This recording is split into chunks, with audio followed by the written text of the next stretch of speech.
रामकृष्ण हरी माऊली.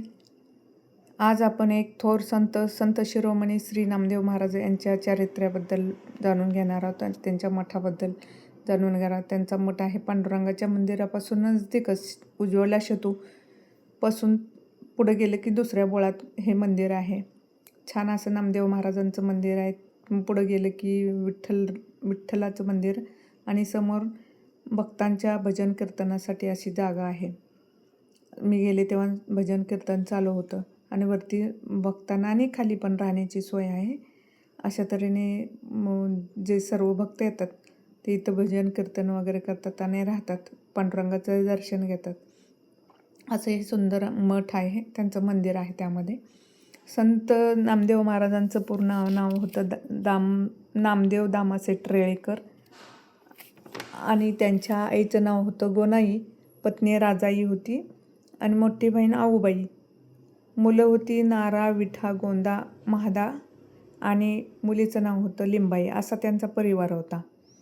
आणि संत जनाबाई ह्या त्यांच्या शिष्या होत्या आणि संत चोखामेळा हे शिष्य होते. नाथ संप्रदाय, वारकरी आणि वैष्णव संप्रदाय हे त्यांचे संप्रदाय होते. आणि त्यांचे गुरु होते संत विसोबा खेचर. संत नामदेव महाराजांचा जन्म होता कार्तिक शुद्ध एकादशी 1992 रविवारी रोहिणी नक्षत्रावर झालेला होता आणि 2 नोव्हेंबर इसवी सन 1270ला. आणि त्यांचं जन्मस्थळ होतं नरसी महादेव, हिंगोली जिल्हा.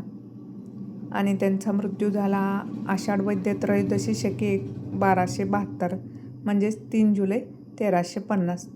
त्यांना एकूण 80 वर्षाची वयोमर्यादा लाभली.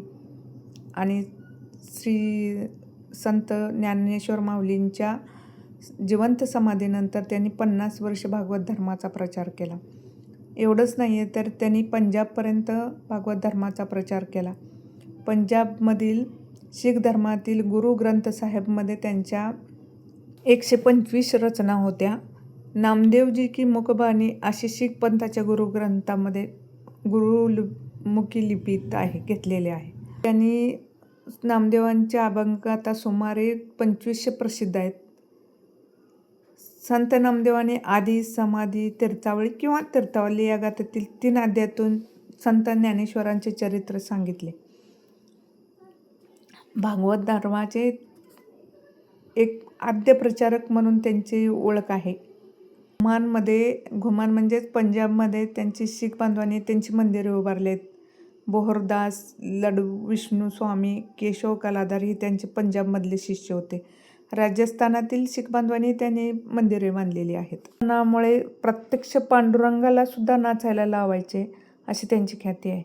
त्यांनी भागवत धर्माचा पताका पंजाबपर्यंत पोहोचवला. भगवत भक्तांचा व साधू संतांच्या चरणधुळीचा स्पर्श व्हावा म्हणून पंढरपुरात विठ्ठल मंदिराच्या महाद्वारी पायरीचा दगड होण्यात त्यांनी धन्यता मानली. संत नामदेव आषाढ त्रयोदशी शके 1272 शनिवारी दिनांक 3 जुलै 1350 रोजी पंढरपूर येथे पांडुरंग चरणी विलीन झाले. त्यांच्याबरोबरच संत जनाबाईचेही तिथं मान आहे. त्या व्हिडिओ कसा वाटला, आवडल्यास लाईक करा, शेअर करा, कमेंट करा. भेटूयात पुढच्या व्हिडिओमध्ये. तसेच सबस्क्राईब करा. धन्यवाद.